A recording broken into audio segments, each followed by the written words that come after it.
ഞാൻ ഈ 2 വർഷം കൂടുമ്പോൾ വണ്ടികളൊക്കെ ചേഞ്ച് ചെയ്യുന്നതാണ്. ഏറ്റവും മെയിൻ ഗുണമുള്ളത് ഫ്രണ്ട് പാർക്ക് ചെയ്യുമ്പോൾ എങ്ങും കാണാൻ പറ്റും. മറ്റേതൊന്നും ഫ്രണ്ട് ക്യാമറ ഇല്ലാത്തതുകൊണ്ട് കാണാൻ പറ്റും. അല്ല, കൂടുതലും ഞാൻ വണ്ടി എല്ലാം ഉപയോഗിക്കുന്നുണ്ട്. നമുക്കറിയാം ഓരോ വണ്ടിയുടെ ചേഞ്ചസ് വരുന്നതെല്ലാം വ്യത്യാസങ്ങളും അതിനുള്ള ബുദ്ധിമുട്ടുകളും അറിയാൻ പറ്റും. 7-8 വണ്ടിയോളം മാറിയാണ്. പിന്നീട് എങ്ങനെയാണ് ഇതിന്റെ ഓൺ റോഡ് പ്രൈസ് വന്നത്? കമ്പനി പറയുന്നത് 15 കിലോമീറ്റർ ആണ്.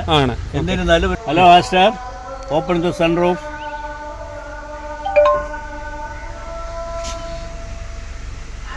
മേലത്തെ ടോപ്പ് മാത്രമേ പോവുള്ളൂ. പിന്നെ എങ്ങനെയാണ് ക്രെറ്റയെ വെച്ച് കമ്പയർ ചെയ്ത് നോക്കുമ്പോൾ? അങ്ങനെയുള്ള ഒരു ഇഫക്റ്റ് ഉണ്ട് അത് ഉപയോഗിച്ച് ഇതുമായിട്ട് വരുമ്പോൾ. ക്രെറ്റ എന്ന് വന്നപ്പോൾ അത് വല്ലാത്തൊരു ഫീലിംഗ് ആണ്. ഹലോ ഫ്രണ്ട്സ്, വോക്ക് വിത്ത് നെഫിൻ്റെ ഏറ്റവും പുതിയ എപ്പിസോഡിലേക്ക് സ്വാഗതം. നമ്മൾ ഇന്ന് കൊണ്ടുവന്നിരിക്കുന്ന വാഹനം കണ്ടോ, നമ്മുടെ മൊറീസ് ഗരാഷിൻ്റെ നമ്മുടെ MG Astor ആണ് നമ്മൾ കൊണ്ടുവന്നിരിക്കുന്നത്. നമ്മൾ ഈ വാഹനം തിരഞ്ഞെടുക്കാൻ കാരണം എന്താണെന്ന് വെച്ചാൽ നമ്മുടെ കഴിഞ്ഞ വീഡിയോസിലൊക്കെ ഏതാനും കമൻറ്റുകൾ വന്നു, MG Astorൻ്റെ റിവ്യൂ ചെയ്യുമോ, MG Astorൻ്റെ യൂസർ റിവ്യൂ ചെയ്യുമോ എന്നുള്ള കമൻറ്റ്സ് നമുക്ക് വരികയുണ്ടായി. അപ്പം നമ്മുടെ ഈ ഒരു ഭാഗത്തുനിന്നും, അതായത് പത്തനംതിട്ട ഏരിയ, ഒന്നാമത് പത്തനംതിട്ടയിൽ നമുക്ക് MGയുടെ ഷോറൂം ഇല്ല. അതുകൊണ്ട് വാഹനം കുറച്ചൊന്ന് പാടുപെട്ടു. ആ സമയത്താണ് നമ്മുടെ കൺമുമ്പിൽ ഈ വാഹനം പെടുന്നത്. അങ്ങനെ നമ്മൾ ഈ വാഹനത്തിൻ്റെ യൂസർ റിവ്യൂ നമ്മൾ ചെയ്യാനുള്ള അനുവാദം കിട്ടി. അങ്ങനെ നമ്മൾ യൂസർ റിവ്യൂ ചെയ്യാനായിട്ടാണ് ഇന്ന് വന്നിരിക്കുന്നത്. MG Astor എന്ന് പറയുമ്പോൾ നമ്മുടെ AI ഇൻസൈഡ് എന്ന് പറഞ്ഞിറങ്ങി ഇന്ത്യയിലെ ആദ്യത്തെ വാഹനമാണ് MG Astor എന്ന് പറയുന്നത്.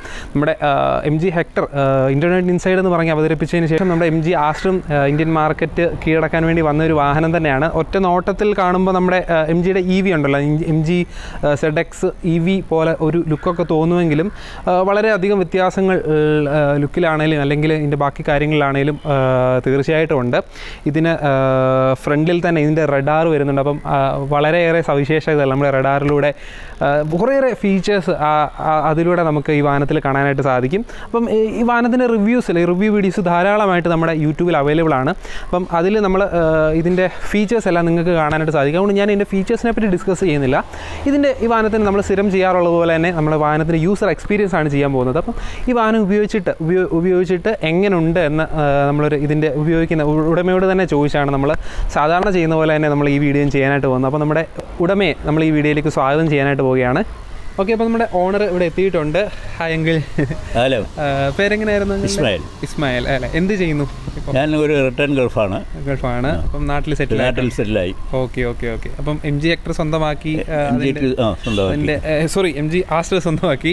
അതിൻ്റെ പിന്നിലെ കാര്യങ്ങളൊക്കെ അറിയാനായിട്ട് നമ്മൾ വന്നിരിക്കുന്നത്. അപ്പം ഇത് എത്ര കാലമായിട്ട് ഇത് വാങ്ങിയിട്ട് ഇപ്പം 1-2 മാസമായി. 2 മാസമായിട്ടുണ്ട്. അപ്പം എത്ര കിലോമീറ്റർ? 2200 കിലോമീറ്റർ ഓടിച്ചിട്ടുണ്ട്. അപ്പം എങ്ങനെയാണ് MG Hectorലോട്ട് MG Astorലോട്ട് നമ്മൾ വരാനായിട്ടുള്ള കാരണം? ഞാൻ ഈ 2 വർഷം കൂടുമ്പോൾ വണ്ടികളൊക്കെ ചേഞ്ച് ചെയ്യുന്നതാണ്. 2 വർഷം കൂടുമ്പോൾ ചേഞ്ച് ചെയ്തതാണ്. അങ്ങനെ വണ്ടി ചേഞ്ച് ചെയ്ത കൂട്ടത്തിൽ ആസ്റ്റർ കണ്ടിട്ട് അതിൻ്റെ റിവ്യൂസ് കണ്ടിട്ട് എനിക്ക് ഇഷ്ടപ്പെട്ടപ്പം എന്നാൽ പിന്നെ ക്രെറ്റ കയ്യിലിരുന്നത് കൊടുത്തിട്ടാണ്. അപ്പം ക്രെറ്റ മാറ്റിയിട്ടാണ് ആസ്റ്ററിലോട്ട് വന്നിരിക്കുന്നത്. അപ്പം വാഹനത്തിന്റെ 2 വർഷം കൂടുമ്പോൾ മാറ്റം ഏതൊക്കെ വാഹനമാണ് നേരത്തെ ഉപയോഗിച്ചിരുന്നത്? ആദ്യം ഫസ്റ്റിൽ ഉപയോഗിച്ച് ഗൾഫിൽ നിന്ന് വന്നു കഴിഞ്ഞ ശേഷം ആദ്യം ഉപയോഗിച്ചത് സ്കോർപിയോ. അതാണ് ആദ്യത്തെ വണ്ടി, അന്നത്തെ വലിയ വണ്ടി. അന്നത്തെ ഏറ്റവും എല്ലാവരുടെ ഒരു ഹരമായ വാഹനമാണ് സ്കോർപിയോ ആയിരുന്നു. അതിനുശേഷം i10ലോട്ട് വന്നു. അത് 2 വർഷം കഴിഞ്ഞ് i10 സിറ്റി യൂസിന്. അത് കഴിഞ്ഞ് പിന്നെ 2 വർഷം കഴിഞ്ഞപ്പോഴാണ് ക്രൂസ് ഉപയോഗിച്ച് 2 വർഷം കഴിഞ്ഞപ്പോൾ ടെറാനോയിലോട്ട് വന്നു. ഓരോന്നും ക്രൂസും ടെറാനോ ഫേവറേറ്റ് വാഹനമാണ് എല്ലാവരുടെയും. അത് കഴിഞ്ഞിട്ട് ശേഷമാണ് ക്രെറ്റയിലോട്ട് 5 വർഷം ഞാൻ ഉപയോഗിച്ചു. അത് വാഹനം എന്ന് പറഞ്ഞാൽ എന്നെ സംബന്ധിച്ചോളം പ്രായമൊക്കെ ആയതുകൊണ്ട് ഓടിക്കുന്നതിനൊക്കെ വളരെ ഓട്ടോമാറ്റിക് ആയിരുന്നു. പ്രത്യേകിച്ച് നേരത്തെ എല്ലാം മാനുവലായിരുന്നു ഓടിച്ചുകൊണ്ടിരുന്നത്. അപ്പോൾ അത് ഓട്ടോമാറ്റിക് ഓടിച്ചപ്പോൾ ഒരു സന്തോഷവും ഒരു സുഖവും തോന്നി. അങ്ങനെ അങ്ങ് നീണ്ടു. അങ്ങനെ ക്രെറ്റ വെച്ച് 5 വർഷം ഉപയോഗിച്ചുകൊണ്ടിരുന്നപ്പോഴാണ് Astor ഇറങ്ങിയത്. ഇങ്ങനെ റിവ്യൂസ് കണ്ടതും ഇഷ്ടപ്പെട്ടതും അങ്ങനെ ക്രെറ്റ കൊടുത്തിട്ടാണ് ഇത് വാങ്ങുന്നത്. ഈ പറഞ്ഞ വാഹനങ്ങളൊക്കെ ഇഷ്ടപ്പെടാതെ മാറ്റിയതാണ്? അല്ലല്ല, ഇഷ്ടപ്പെടാതെ ഒന്നുമല്ല മാറ്റി. 2 വർഷം കൂടുമ്പോൾ പുതിയൊരു വണ്ടി മോഡലുകൾ ഇറങ്ങുന്നു, ചേഞ്ചസ് ആക്കി. അതുകൊണ്ട് വാഹനങ്ങൾ മാറി അതെ MG വരെ എത്തിയിട്ടുണ്ട്. ഇത് AI ഇന്റലിജൻസ്, ആർട്ടിഫിഷ്യൽ ഇന്റലിജൻസ് ആദ്യമായിട്ട് വന്ന വാഹനമാണല്ലോ. അപ്പോൾ ഇതിൽ ധാരാളം ഫീച്ചേഴ്സ് അടങ്ങിയിട്ടുണ്ട്. അതുകൊണ്ട് ആ ഫീച്ചേഴ്സിന്റെ യൂസ് ഒക്കെ കുറച്ചൊക്കെ പഠിച്ചെല്ലാം വരുന്നുണ്ട്. കുറേ ഫീച്ചേഴ്സ് ഉണ്ട്. MG ആകുമ്പോൾ കുറേ ഫീച്ചേഴ്സ് കാണുമല്ലോ, അതെല്ലാം പഠിച്ചു വരുന്നുണ്ടല്ലേ? Okay okay. അപ്പം 2200 കിലോമീറ്ററോളം ആയിട്ടുണ്ട്. അപ്പം സർവീസ് ഫസ്റ്റ് 1000 ഒരു സർവീസ് കഴിഞ്ഞു. നെക്സ്റ്റ് സർവീസ് എന്ന് പറഞ്ഞാൽ 5000 ആണ്. 5000 ഓക്കെ. എവിടുന്നാണ് വാഹനം പിന്നെ വാങ്ങിയത്? പിന്നെ തിരുവനന്തപുരം പോത്തൻസിൽ നിന്നാണ്. തിരുവനന്തപുരം പോത്തൻസ്. ഓക്കെ. സർവീസ് ചെയ്ത് എറണാകുളത്താണ്. അപ്പം എങ്ങനെയുണ്ട് ഇപ്പം ഇന്നത്തെ കാലത്ത് സർവീസ് ആണ് എല്ലാവരുടെയും? വലിയ കുഴപ്പമൊന്നുമില്ലായിരുന്നു. കോവിഡ് സമയമായതുകൊണ്ടാണ് പിന്നെ കൊടുത്തു വന്നു, അങ്ങനെയുള്ള കാര്യങ്ങളൊക്കെ ഉള്ളൂ. കുഴപ്പമൊന്നുമില്ല. അല്ലാതെ അപ്പോയിന്റ്മെന്റ് എടുക്കണമെന്ന് തോന്നുന്നു. നേരത്തെ അപ്പോയിന്റ്മെന്റ് എടുക്കണം. ഓക്കെ, അങ്ങനെയുള്ള കാര്യങ്ങളൊക്കെ ഉള്ളൂ. Okay okay. അപ്പം വണ്ടി ഇത്ര നാൾ ഒരു ഫസ്റ്റ് സർവീസിന്റെ സമയത്ത് എന്തെങ്കിലും ഇതുവരെ ഒരു കുഴപ്പമൊന്നും ഉണ്ടായിട്ടില്ല. ഇതുവരെ ഒന്നും ഉണ്ടായിട്ടില്ല. Okay okay. പിന്നെ ഡ്രൈവിംഗ് സ്മൂത്ത് ആണ്. ഇത് പിന്നെ ഫസ്റ്റ് മോഡൽ ടോപ്പ് മോഡലാണ്. ടറാനോ ആണ് വണ്ടി. സോറി, ടർബോ ആണ്. ഓക്കെ. പിന്നെ എൻ്റെ ഫീച്ചേഴ്സൊക്കെ ഒരുപാടുണ്ട്. വലിയ ഒരു ഹാപ്പിയാണ് വണ്ടി. അപ്പം എനിക്ക് തോന്നുന്നു ക്രെറ്റ ഓട്ടോമാറ്റിക് അല്ലായിരുന്നു? ഓട്ടോമാറ്റിക് ആയിരുന്നു. ന്യൂജൻ, അതായത് നേരത്തെ ഉള്ള ക്രെറ്റ 2016 ക്രെറ്റയായിരുന്നു. അപ്പം പവറും ഡ്രൈവിംഗും എല്ലാം അടിപൊളിയാണ്. ഫീച്ചേഴ്സിന്റെ കുറവ് മാത്രമേ ഉള്ളൂ ഇതിനോട് അപേക്ഷിച്ച്. അത്രേ ഉള്ളൂ. Okay okay. അപ്പൊ ഇതിലോട്ട് വന്നപ്പോൾ നല്ലൊരു ചേഞ്ച് ആയിട്ടുണ്ട്. കാലം മാറുന്നോളൂ, നമ്മൾ മാറിക്കൊണ്ടിരിക്കണം. അതെ അതെ, തീർച്ചയായിട്ടും. ഓക്കെ. അപ്പം ലോങ് ഡ്രൈവ്സ് അങ്ങനെ? ലോങ് ഡ്രൈവ് തിരുവനന്തപുരം വരെ പോയിട്ടുള്ളൂ. പിന്നെ പോകാനായിട്ട് ഇങ്ങനെ പരിപാടി ഇട്ടുകൊണ്ടിരിക്കുകയാണ്. അപ്പം ഫാമിലി ആയിട്ട് യാത്ര എല്ലാവർക്കും? ഞാനും വൈഫേ ഉള്ളൂ. എങ്ങനെയാണ് യാത്രാ സുഖമൊക്കെ? ഇപ്പം തൽക്കാലം ഇപ്പം കുഴപ്പമൊന്നുമില്ല, നല്ല കംഫർട്ടാണ്. ഓക്കെ ഓക്കെ, കുഴപ്പമൊന്നുമില്ല. ഓക്കെ, അങ്ങനെയാണെങ്കിൽ നമുക്ക് വാഹനത്തിന്റെ ഇന്റീരിയറിലെ കാര്യങ്ങൾ ഒന്ന് ഓടിച്ചു വിട്ട്, അതായത് എങ്ങനെ അത് ഉപയോഗപ്രദമാകുന്നു എന്നുള്ളതൊക്കെ നോക്കിയാൽ ആണ് കൂടുതൽ ഉപയോഗപ്രദമായിട്ടുള്ള ഫീച്ചേഴ്സ്. നമ്മൾ ഗിയർ ചേഞ്ച് ചെയ്യുമ്പോഴേ സൈഡെല്ലാം ഇത് കാണിക്കും, നോക്കണം. 360 ഡിഗ്രി ക്യാമറ ഉള്ളതുകൊണ്ടല്ലേ? അതാണ്ടോ, റൈറ്റ് ഉണ്ടോ, ഈ ലെഫ്റ്റ് റൈറ്റ് ഇതെല്ലാം കാണിക്കും. ഫ്രണ്ട് എല്ലാം ക്ലിയർ ആയിട്ട് കാണാൻ പറ്റും. Okay okay. അതായത് നല്ലൊരു 360 വരുമ്പം പാർക്കിങ്ങിലും കാര്യങ്ങളും എല്ലാം വളരെ ഹെൽപ്പ് ചെയ്യുന്നുണ്ടായിരിക്കും അല്ലേ? സൺറൂഫ് ഇപ്പോൾ ഗ്ലാസ് മാത്രം കിടക്കുക. പിന്നെ ഗ്ലാസ് ഓപ്പൺ ചെയ്യാം. അത് ഇയാളുടെ പറഞ്ഞാൽ മതി. Hello Astor, open the sunroof.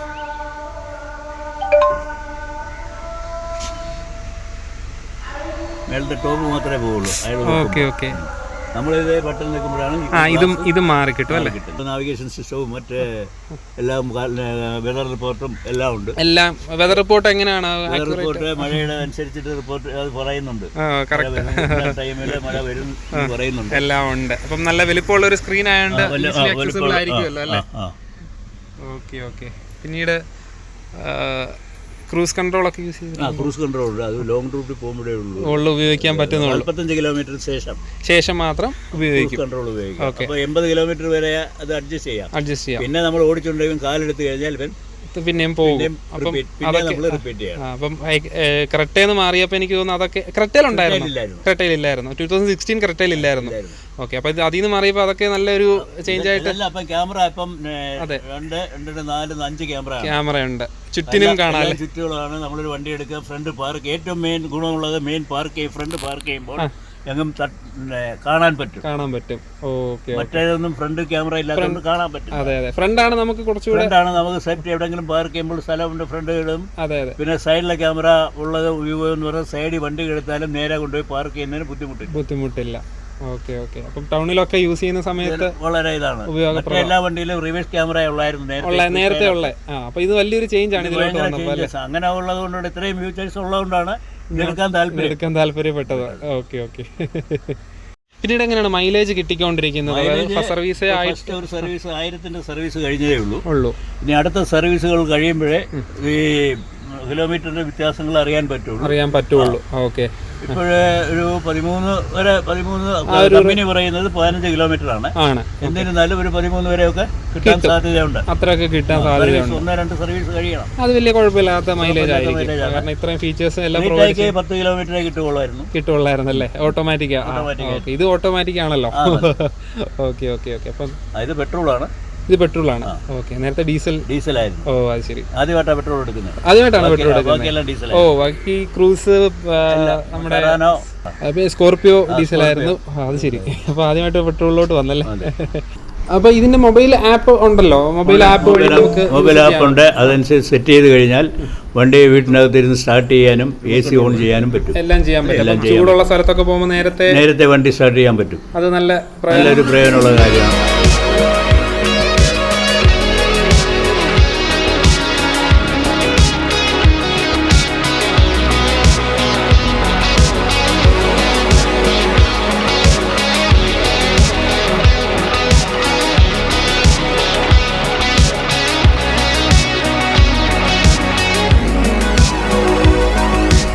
പിന്നീട് എങ്ങനെയാണ് ഇതിന്റെ ഓൺ റോഡ് പ്രൈസ് വന്നത്? നമ്മൾ ഓൺ റോഡ് പ്രൈസ് വരുന്നത് 21 lakhs സംതിങ് ആണ്. ആ ഒരു റേഞ്ച് ആണ് വന്നത്. അപ്പോൾ ഇത് ടോപ്പ് മോഡലാണ്. ഇത് ടോപ്പ് മോഡലാണ്, ടർബോ ആണ്. ടർബോ ഓട്ടോമാറ്റിക് മോഡലാണ്. അപ്പം 21 ലക്ഷത്തി റേഞ്ച് വന്നിട്ടുണ്ട്. ഓക്കെ.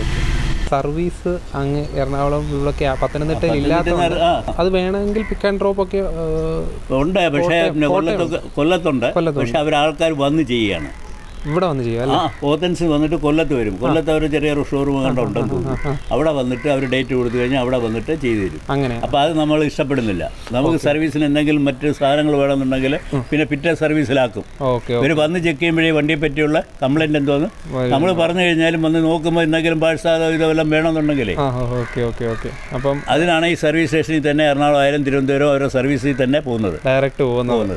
പിന്നീട് അതിന് പുറകെ നടക്കാനും പിന്നെ വണ്ടി കൊണ്ടുപോകാനും സമയമില്ല.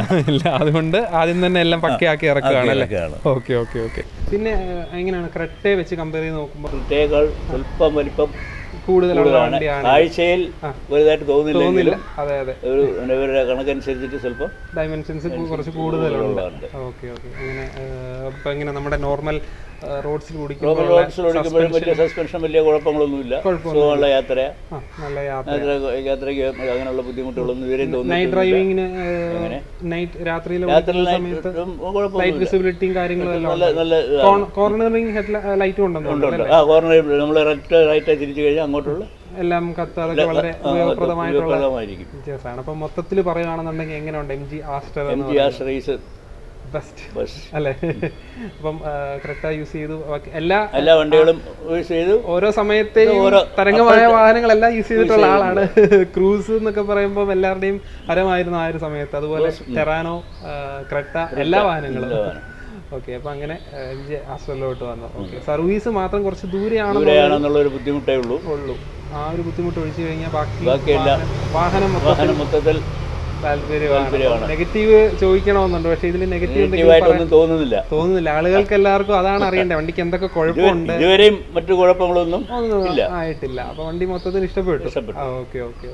അപ്പം അല്ല, കൂടുതലും ഞാൻ വണ്ടി എല്ലാം ഉപയോഗിക്കുന്നുണ്ട്. നമുക്കറിയാം ഓരോ വണ്ടിയുടെ ചേഞ്ചസ് വരുന്നതെല്ലാം വ്യത്യാസങ്ങളും അതിനുള്ള ബുദ്ധിമുട്ടുകളും അറിയാൻ പറ്റും. അതെ, 7-8 വണ്ടിയോളം മാറിയാണ് എന്തെങ്കിലും ഒരു തൊണ്ട നമുക്കറിയാൻ പറ്റും. ഇതിന് സീറ്റിംഗ് ഒക്കെ കംഫർട്ടാണ്. സീറ്റിംഗ് എല്ലാം കംഫർട്ടാണ്. നല്ല ഇന്റീരിയലൊക്കെ വളരെ പ്രീമിയം ഫീൽ ആണ് കിട്ടുന്നത്. ഓക്കെ. പിന്നെ എങ്ങനെയാണ് ബൂട്ട് സ്പേസ്? നല്ല സ്പേസ് ആണ്. സാധനങ്ങളൊക്കെ പിന്നെ വേണമെങ്കിൽ ഒരു കാര്യം, മറ്റേ ബക്കറ്റ് അങ്ങനെയുള്ള സാധനങ്ങളൊക്കെ വെച്ച് കഴിഞ്ഞാൽ വണ്ടി പോയിക്കൊണ്ടിരിക്കും, സ്ലിപ്പാവും. അതേസമയം ക്രെറ്റയ്ക്ക് നെറ്റ് ഉണ്ടായിരുന്നു. ഈ സാധനങ്ങൾ വെച്ചിട്ട് നെറ്റ് എടുത്ത് അതിന്റെ ടോപ്പിലിട്ട് കഴിഞ്ഞാൽ ഗ്രിപ്പ് ഉണ്ടായിരുന്നു. നെറ്റ് ഉണ്ടായിരുന്നു. ഹുക്കില്ല, സൈഡിലെ ഹുക്കില്ല. അതിന് സൈഡിൽ ഹുക്കുണ്ട്. ഇത് പ്ലെയിൻ ആണ്.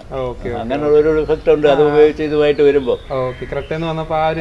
അത് വല്ലാത്തൊരു ഫീലിംഗ് ആണ്. എന്താന്ന് പറഞ്ഞു കഴിഞ്ഞാൽ മറ്റു സാധനങ്ങൾ വെക്കാൻ സ്ലിപ്പ് അകത്ത് കിടന്ന് ഓടുമല്ലോ. വണ്ടി ഓടുമ്പോൾ ഇവൻ ഓടിക്കൊണ്ടിരിക്കും. നമ്മളെന്തെങ്കിലും വെക്കണം, നമ്മളെന്തെങ്കിലും വെച്ച് മറ്റേതാണിപ്പോൾ ആ നെറ്റ് പൊക്കി ഈ സാധനങ്ങളുടെ മേളിലോട്ട് ഇട്ട് കഴിഞ്ഞാൽ അവൻ ചലിക്കില്ല. സൈഡിൽ ഹുക്ക് ഉള്ളതുകൊണ്ട് നല്ല ടൈറ്റ് ആയിട്ട് കിടക്കും. അപ്പം അത്രയൊക്കെ കാര്യങ്ങളാണ് MG Astorനെ പറ്റി പറയാനുള്ളത്. ഓക്കെ. അപ്പം വളരെയധികം നന്ദി. നമ്മുടെ വീഡിയോയ്ക്ക് വേണ്ടി ഇത്രയും നേരം നമ്മുടെ ടൈം ചെലവഴിച്ചതിന് വളരെയധികം നന്ദി. ഓക്കെ. Thank you. അങ്ങനെ നമ്മുടെ ആസ്റ്ററിൻ്റെ ഓണറിനോട് ചോദിച്ച് നമ്മൾ ഈ വാഹനത്തിൻ്റെ യൂസർ എക്സ്പീരിയൻസ് നമ്മൾ മനസ്സിലാക്കി.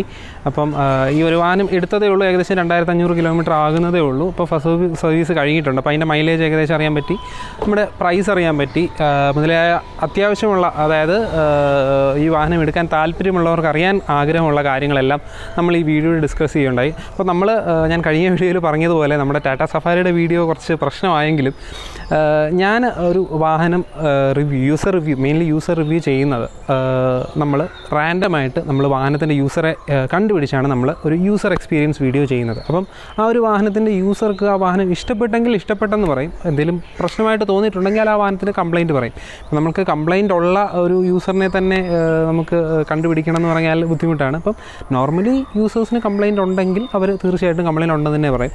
അപ്പം അങ്ങനെയുള്ള കംപ്ലയിൻസുകൾ ആളുകൾ പറഞ്ഞാൽ അത് ആ വീഡിയോയിലൂടെ നിങ്ങൾക്ക് കാണാനായിട്ട് സാധിക്കും. അപ്പം കംപ്ലയിൻ്റ് ഇല്ലെങ്കിൽ അത് പറയാൻ പറ്റില്ലല്ലോ. അപ്പം അങ്ങനെയാണ് നമ്മൾ എല്ലാ വീഡിയോയിലും ചെയ്യുന്നത്. ഞാനിത് പറയാൻ കാരണം നമ്മുടെ കഴിഞ്ഞ വീഡിയോ ടാറ്റ സഫാരിയുടെ ആ ഇഷ്യൂവിൽ നമുക്ക് കുറേയേറെ സഭ്യത ഉള്ളതും സഭ്യത ഇല്ലാത്തതുമായ കമൻറ്റ്സ് നമുക്ക് കിട്ടുകയുണ്ടായി. അത് ആദ്യമായിട്ടായതുകൊണ്ടായിരിക്കും എനിക്കത് പെട്ടെന്ന് കണ്ടപ്പം ഒരു ഇത് തോന്നിയായിരുന്നു. അതുകൊണ്ടാണ് ഞാനിത് പറയാനായിട്ട് കാരണം. അപ്പം അങ്ങനെയാണ് നമ്മുടെ യൂസർ എക്സ്പീരിയൻസ് വീഡിയോസ് എല്ലാം നമ്മൾ ചെയ്യുന്നത്. ഓക്കെ, അപ്പം ഇപ്പം ഈ വീഡിയോ തന്നെ നമ്മൾ MG ആസ്റ്ററിൻ്റെ വീഡിയോ നമ്മുടെ കഴിഞ്ഞ വീഡിയോയിൽ നമ്മുടെ ഒരു സബ്സ്ക്രൈബർ കമൻറ്റ് ചെയ്തുകൊണ്ടാണ് നമ്മൾ ഈ വാഹനം കണ്ടുപിടിച്ച് നമ്മൾ ഇതിൻ്റെ യൂസർ എക്സ്പീരിയൻസ് റെഡിയാക്കിയത്. അപ്പം ഇനിയും നിങ്ങൾക്കും ഏതെങ്കിലും വാഹനങ്ങൾ ആഗ്രഹമുണ്ട് എങ്കിൽ നമ്മുടെ വീഡിയോയുടെ താഴെ കമൻറ്റ് ചെയ്യുക. ഇപ്പം ചിലർ കമൻറ്റ് ചെയ്തു ഇന്ന ഷോറൂം, ഞാൻ ആ ഷോറൂമിൻ്റെ പേര് പറയുന്നില്ല, ഇന്ന ഷോറൂമിൽ സർവീസ് ചെയ്യുന്ന വാഹനങ്ങളുടെ യൂസർ റിവ്യൂ ചെയ്യുമ്പോൾ തീർച്ചയായിട്ടും നമ്മൾക്ക് അങ്ങനെ ഒരു ഓപ്പർച്യൂണിറ്റി കിട്ടുവാണെങ്കിൽ അങ്ങനെയുള്ള ആ ഷോറൂമിൽ സർവീസ് ചെയ്ത കസ്റ്റമേഴ്സിന് നമ്മൾ കിട്ടുവാണെങ്കിൽ തീർച്ചയായിട്ടും നമ്മൾ അങ്ങനെയുള്ള അതിൻ്റെ വീഡിയോ നമ്മൾ ചെയ്യുന്നതായിരിക്കും. പിന്നീട് ഈ വാഹനത്തെ പറ്റിയുള്ള സംശയങ്ങളും ഈ വീഡിയോയുടെ താഴെ കമൻറ്റ് ചെയ്യാൻ മറക്കരുത്. പിന്നീട് നമ്മുടെ ചാനൽ സബ്സ്ക്രൈബ് ചെയ്യുക. നമ്മളങ്ങനെ 6000 സബ്സ്ക്രൈബേഴ്സ് എന്ന ഒരു കടമ്പയുടെ ക്രോസ് ചെയ്തിരിക്കുന്നു. ഇനിയും വേഗം നമുക്ക് 10K ഒക്കെ ആക്കണ്ടേ. ഓക്കെ, അപ്പോൾ നമ്മുടെ വീഡിയോ എല്ലാവർക്കും ഇഷ്ടപ്പെട്ടു എന്ന് വിചാരിക്കുന്നു. അപ്പം നമ്മൾ വീണ്ടും അടുത്ത വീഡിയോയുമായിട്ട് നമ്മൾ ഉടനെ എത്തുന്നതായിരിക്കും. അപ്പം നമ്മുടെ പുതിയൊരു വീഡിയോയുമായിട്ട് നമ്മൾ വീണ്ടും വരുന്നത് വരേക്കും ഗുഡ് ബൈ.